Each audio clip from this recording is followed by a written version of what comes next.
warahmatullahi wabarakatuh. Kembali lagi di channel Putra Asia.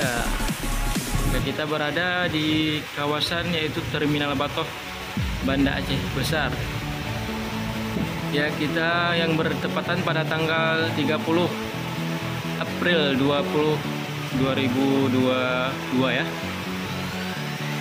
Ya, ini menjelang Hari Raya Idul Fitri. Ini bus masuk sore jam 5.00 ya, yang sedang berparkiran. Ini berangkat jam 9.00, berangkat dari Terminal Batoh. Ada juga yang berangkat dari 8.30 ya, ke arah Medan, dan rute juga dari Banda Aceh menuju Bandung dan Jakarta.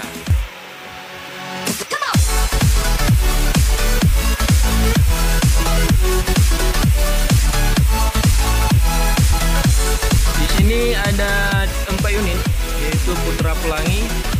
Di samping ada Kurniawi ya.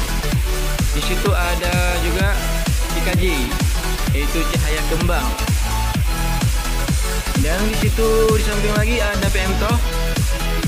Ini desanya juga. Di samping lagi ada Armanda Indah. Di situ ada 6 unit Simpadistar ya. Di situ ada 6 unit Simpadistar. Ini Kurnia lagi mau parkiran juga.